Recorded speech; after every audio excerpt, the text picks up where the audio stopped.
Boa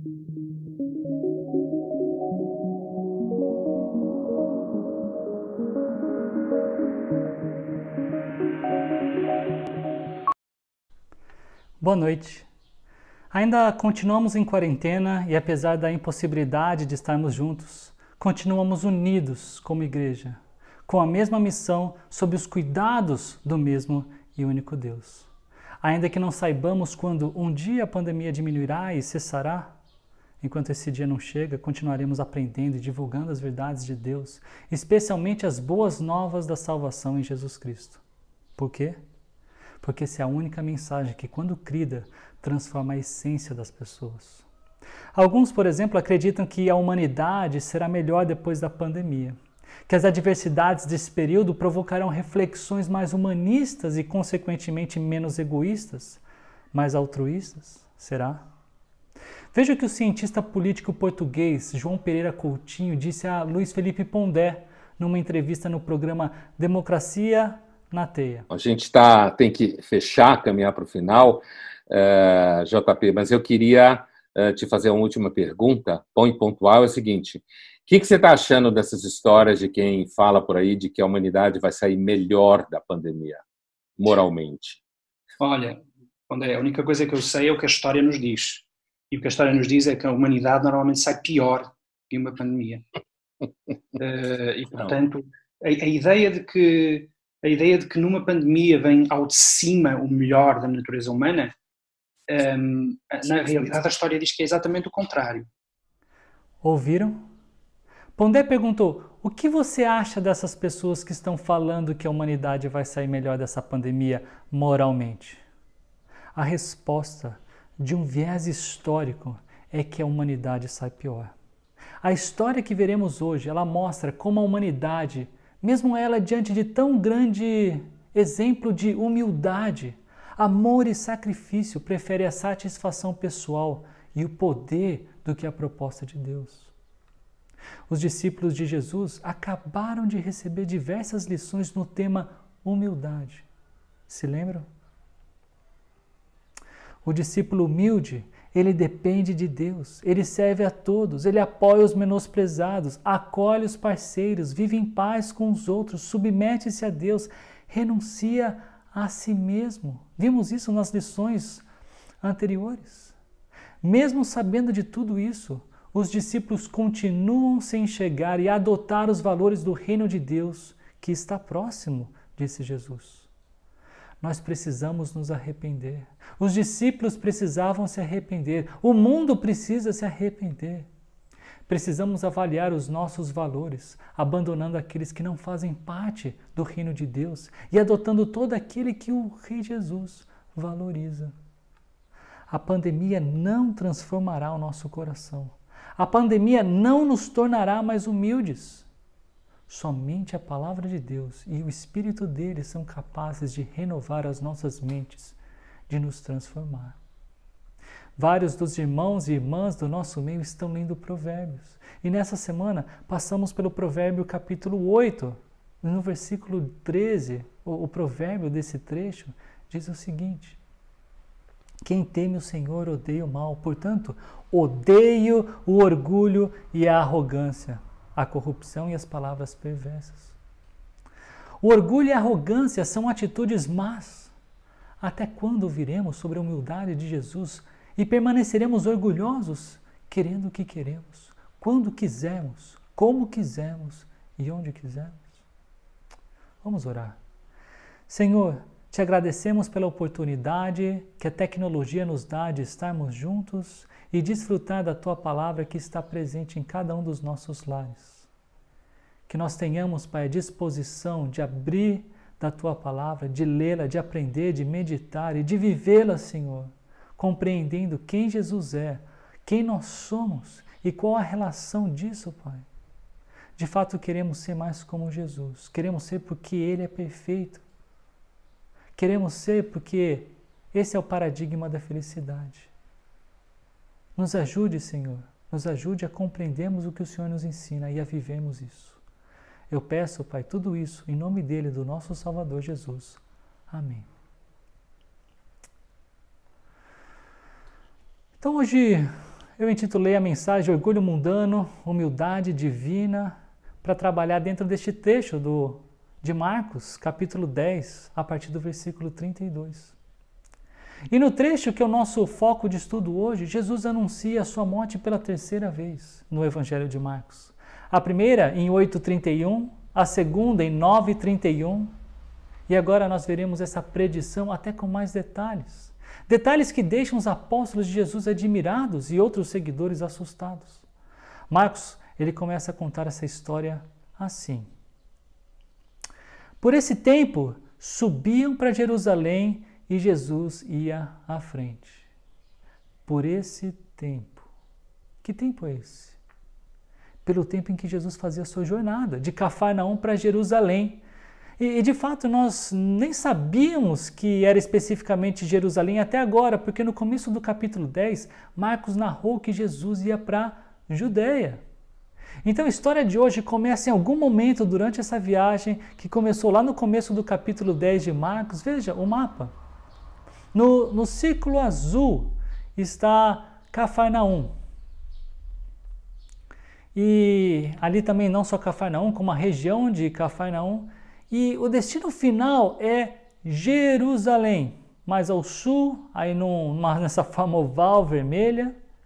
E não se confundam, o fato de Marcos ter dito que Jesus e os discípulos subiam não significa que eles estavam a caminho do norte. Acontece que Jerusalém ficava numa altitude maior. E interessante é pensar que Marcos escreveu Jesus ia à frente. E por que isso é interessante? Porque provavelmente Marcos queria chamar a atenção do seu leitor, dos seus leitores, para um dos focos do seu livro, do seu evangelho, o discipulado. Jesus é aquele que escolheu pescadores de peixes para se tornarem pescadores de gente. E o evangelho de Marcos mostra como esse processo se deu e que, de certa forma, também deveria acontecer com cada um de nós. Antes, éramos inimigos de Deus. Por causa da graça de Deus, por meio da nossa fé em Jesus, nós fomos adotados na família de Deus. E nessa família, as coisas não são como são no mundo. Os valores são outros, as regras são outras e o objetivo de se viver é outro. Para aprendermos isso, precisamos olhar para Cristo e sermos discipulados por Ele. Precisamos aprender caminhando junto dele. E como nós fazemos isso? Primeiro, aprendendo da Bíblia. Segundo, buscando fazer aquilo que devemos fazer segundo a Bíblia. Por quê? Porque a Bíblia é a palavra de Deus. Entendam que no Evangelho de Marcos, conhecer a Deus não é somente saber quem Ele é, mas é segui-lo. Esse versículo nos informa que os discípulos de Jesus estavam admirados e o povo que o seguia estavam com medo, com grande temor. Por quê? A resposta se encontra nos versículos seguintes. Ouçam, disse ele, estamos subindo para Jerusalém, onde o Filho do Homem será traído e entregue aos principais sacerdotes e aos mestres da lei. Eles o condenarão à morte e o entregarão aos gentios. Zombarão dele, cuspirão nele, o açoitarão e o matarão, mas depois de 3 dias ele ressuscitará. É difícil pensar num paralelo com os dias de hoje, mas supondo que você estivesse na faculdade e tem aquele professor que você gosta muito. Você foi convidado por ele para fazer parte de um grupo de estudo e você começa a colocar toda a sua esperança acadêmica e profissional nesse professor. Porém, mais para frente nesse relacionamento, esse professor começa a dizer que há uma conspiração contra ele na faculdade e o único caminho que ele tem é a aposentadoria. Como você se sentiria? Aquele homem ou aquela mulher que lhe ensinou muito, quase tudo do que você sabe, que aplicaria no seu futuro profissional. Aquele professor que lhe dava acesso à pós-graduação ou facilitava isso. Aquele professor que bastava uma carta de recomendação e você teria um emprego. Como você se sentiria se tudo isso parecesse desabar? como eu disse, num paralelo semelhante com os que os apóstolos de Jesus ouviram. Jesus não ia se aposentar. A pessoa na qual os apóstolos depositaram sua esperança, e muito maior do que acadêmica e profissional, não ia se aposentar. Ela ia morrer. Ia morrer humilhantemente. Ia morrer com muito sofrimento. E onde tudo isso aconteceria? Em Jerusalém.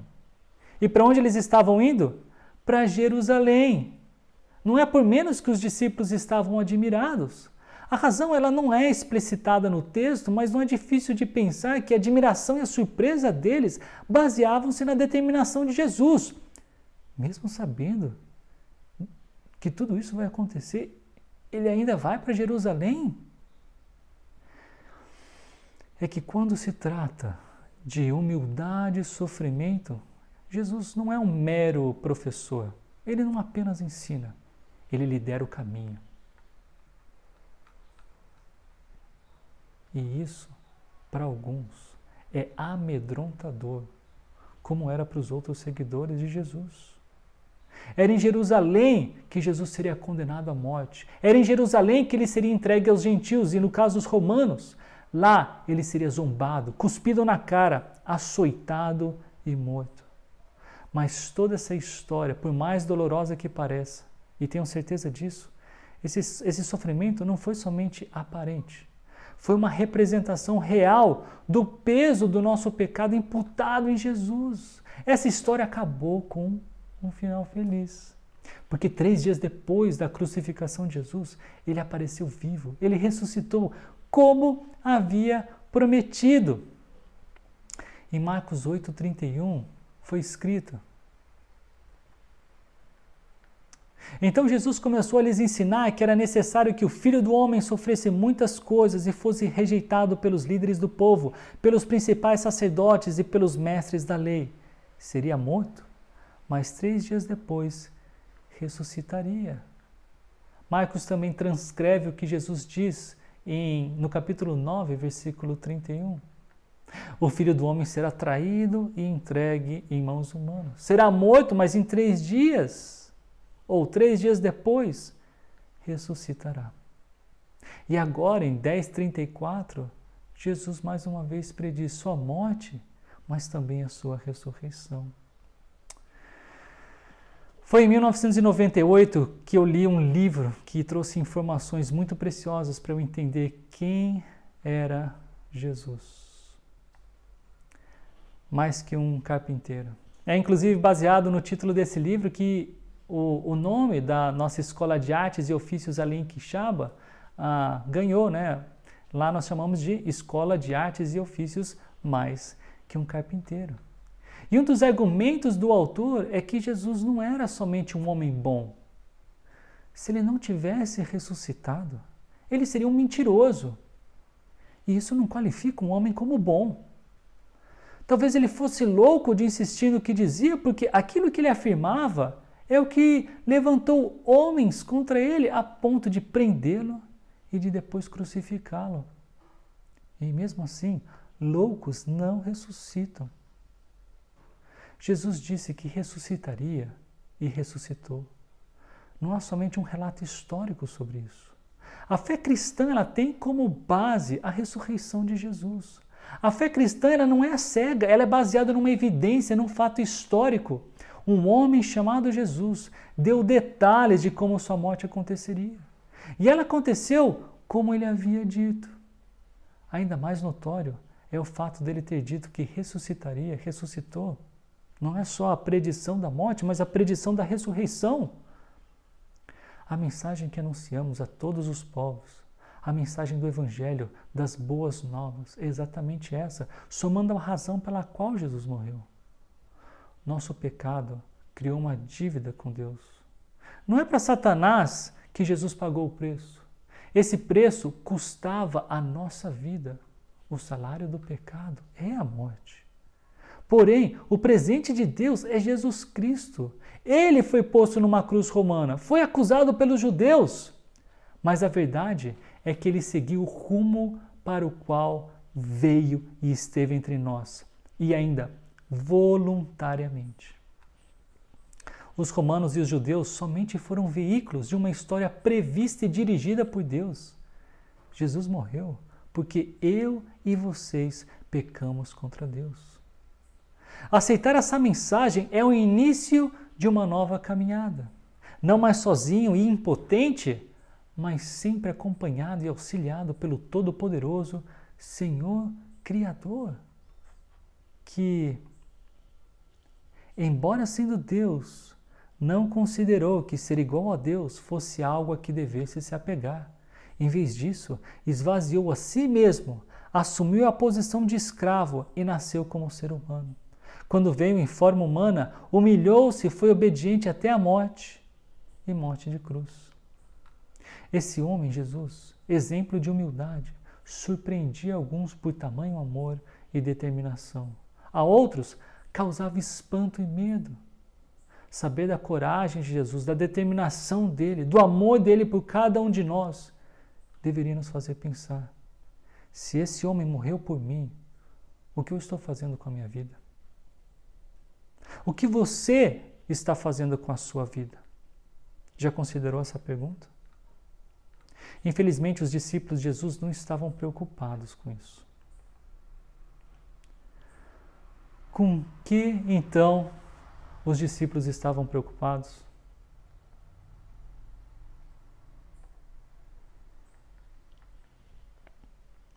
Marcos 10, de 35 a 37. Então Tiago e João, filhos de Zebedeu, vieram e falaram com ele: Mestre, queremos que nos faça um favor. Que favor é esse? Perguntou ele. Eles responderam: quando o Senhor se sentar em seu trono glorioso, queremos nos sentar em lugares de honra ao seu lado, um à sua direita e outro à sua esquerda. Percebem como os discípulos, com que eles estavam preocupados? Mais adiante nós veremos que a preocupação não era só de Tiago e João. Olha aqui, mestre, um dia o Senhor vai sentar no seu trono, todo glorioso, né? Então eu queria aproveitar esse momento e pedir para ficarmos do seu lado, sabe? Aqui assim, um da sua direita, um à sua esquerda. Tem como? Sabe como é, né? Queremos muito esses lugares de honra. Que contraste, que diferença. Jesus acaba de falar que humildemente e até vergonhosamente sofreria, entregando a sua própria vida, enquanto pelo menos esses dois, eles foram os primeiros, estão pensando se podem ficar num lugar de destaque, num lugar de honra, num lugar de glória. De fato, mais do que pensando, eles manifestaram esse desejo a Jesus. Será que eles queriam a liderança de Pedro? Talvez o lugar de Moisés e Elias, que eles viram no Monte Santo, no Monte da Transfiguração? Seja qual for o caso, um estes dois casos ou algum outro, a motivação era autoengrandecimento, puro e simples assim. Eles podiam ter pedido tantos outros favores. E aqui vai um spoiler da mensagem do próximo domingo sobre a cura do cego Bartimeu. Marcos ele gosta de fazer esses contrastes e na história com Bartimeu também existe uma pergunta como a que foi feita aqui. Que favor é esse? É a pergunta que nós temos aqui. Lá nós leremos: o que você quer que eu lhe faça? Enquanto Bartimeu deseja enxergar, ele é cego, e pede com base na fé, Tiago e João desejam a fama, com muita incompreensão de quem Jesus era, de quem Jesus é. Bartimeu, ele quer seguir Jesus pelo caminho. Tiago e João querem sentar com Jesus com honra e glória. E sobre esse trecho que nós focamos o nosso tempo de hoje, um teólogo fez o seguinte comentário: os irmãos, Tiago e João, esperavam honrar Jesus enquanto honravam a si mesmos. Quão fácil é misturar adoração e discipulado com interesses próprios. Pior ainda, quando o interesse próprio está mascarado de adoração e discipulado. Nessa história, nós temos de um lado alguém que assumia a posição de escravo, apesar de ser rei. Do outro, dois homens querendo assumir a posição de honra, quando, como pecadores, nada mereciam.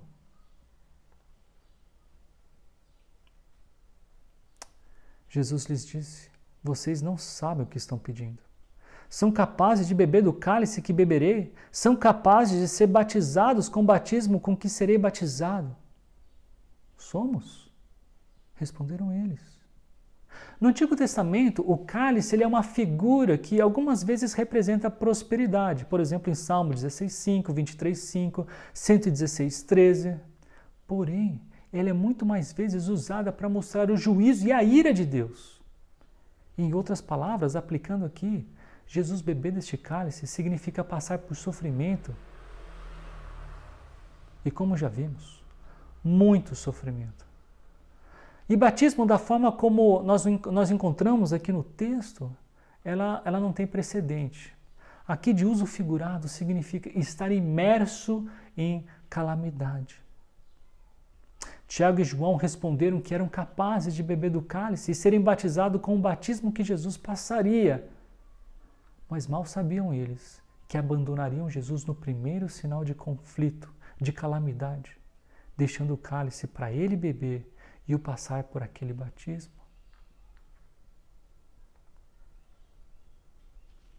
Então Jesus disse: de fato, vocês beberão do meu cálice e serão batizados com o meu batismo. Não cabe a mim, no entanto, dizer quem se sentará à minha direita ou à minha esquerda. Esses lugares serão daqueles para quem eles foram preparados. Então, note que eles passariam por algo semelhante a Jesus.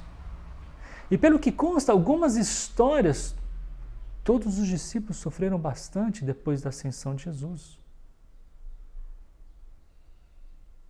Isso é relatado ainda aqui na Bíblia. A Bíblia não vai até a morte de todos os apóstolos ou de todos os discípulos, mas todos eles sofreram. Tiago foi o primeiro mártir dentre os apóstolos. Mas a questão sobre poder se assentar, uma à direita e outra à esquerda, não competia a Jesus. Esses lugares eram para quem eles foram preparados.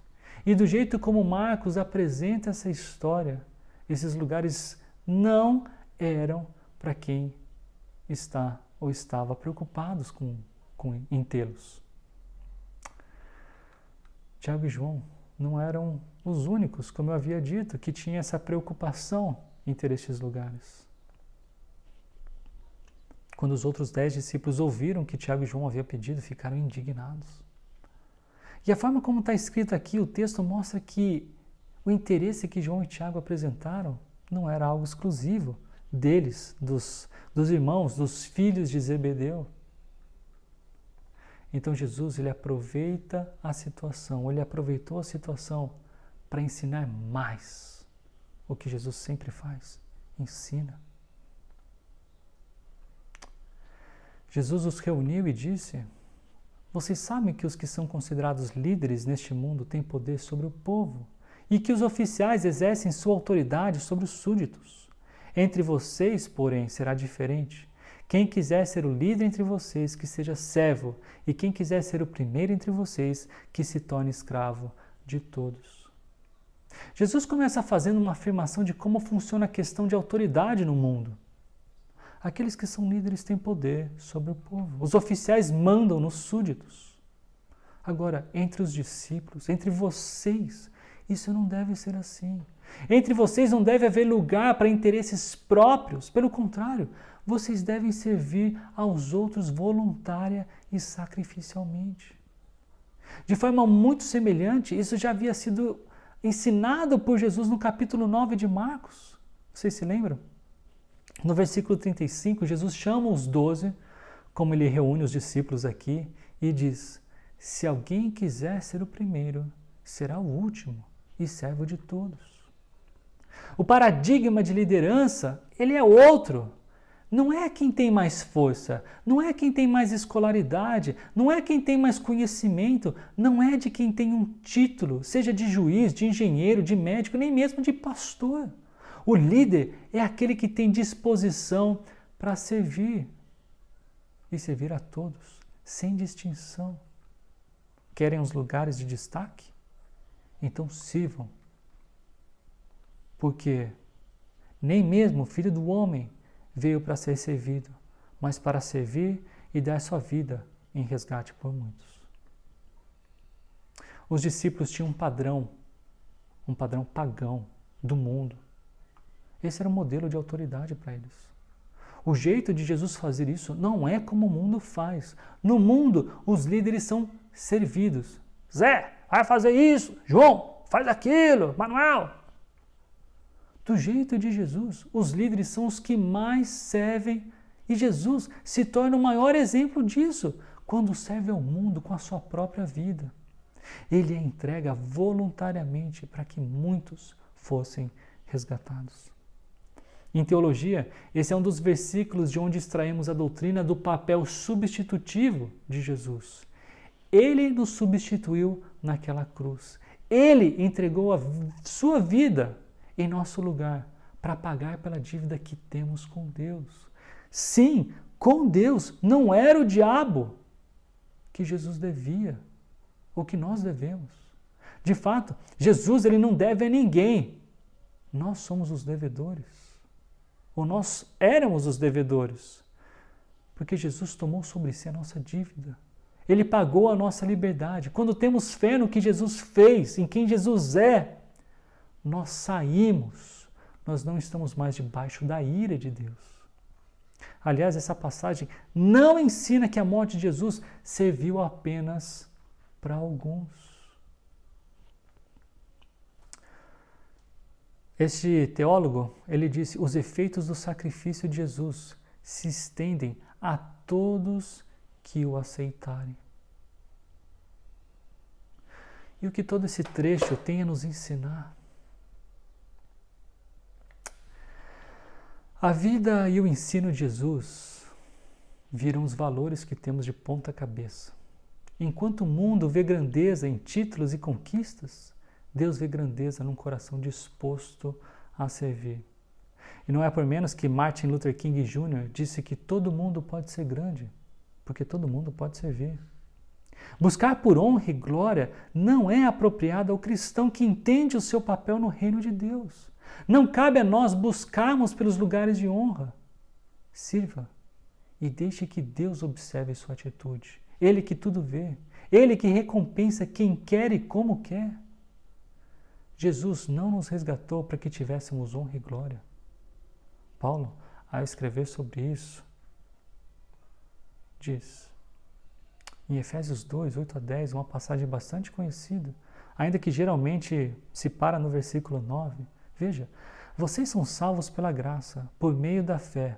Isso não vem de vocês, é uma dádiva de Deus. Não é uma recompensa pela prática de boas obras, para que ninguém venha se orgulhar. Pois somos obra-prima de Deus, criados em Cristo Jesus, a fim de realizar as boas obras que Ele de antemão planejou para nós. O objetivo de Deus para nossa salvação é que realizássemos boas obras, é que realizemos boas obras. Não são elas que nos salvam, mas são elas que precisamos fazer quando somos salvos por Deus. Nessa caminhada de discipulado, temos olhado para 12 homens que ainda estão aprendendo sobre Deus. Ainda estão aprendendo os valores do reino de Deus. Ainda estão sendo transformados por Deus, à medida que aprendem e imitam Jesus. Eu creio que essa história também deve nos levar a considerar o que temos pedido a Deus. Olhar para Tiago e João deve nos levar a uma reflexão se nosso pedido a Deus tem muito mais a ver com nossos interesses pessoais do que a vontade de Deus. Num tempo como o nosso de pandemia, quais pedidos nós temos feito a Deus? E esses pedidos, eles têm encoberto o Evangelho do Senhor Jesus? Ou eles são feitos com base no Evangelho do Senhor Jesus? Então vamos orar para que Deus nos ajude e nossos desejos sempre se encontrem com os desejos de Deus, para que todos sejam salvos e cheguem ao pleno conhecimento da verdade. Senhor, muito obrigado pela oportunidade de estarmos juntos, refletindo a respeito do Teu amor, a respeito da Tua vontade, aquilo que o Senhor nos ensina na Tua palavra. Pedimos, Pai, para que o Senhor nos ajude a observar atentamente aquilo que aconteceu. No caso dos apóstolos, aquilo que aconteceria, e da nossa perspectiva hoje, o que já aconteceu. Que os nossos desejos não menosprezem a tua salvação. Pelo contrário, Senhor, que nós olhemos para isso como exemplo daquilo que devemos fazer e especialmente daquilo que nós devemos crer e viver baseados nestes valores que o Senhor apresenta, reflexos do teu reino. Nos ajude, Senhor. Precisamos de Ti. Num tempo, então, em pandemia, peço ao Senhor que, ao observar os interesses que nós temos, nós façamos uma autoavaliação do nosso coração para percebermos aquilo que temos errado, naquilo que temos errado. E que a gente possa, Pai, conhecer a Tua palavra para sabermos como suprir estes erros, como repará-los, além de pedir perdão ao Senhor e àqueles a quem nós ofendemos. Nos ajude. Eu peço isso, em nome de Jesus Cristo. Amém.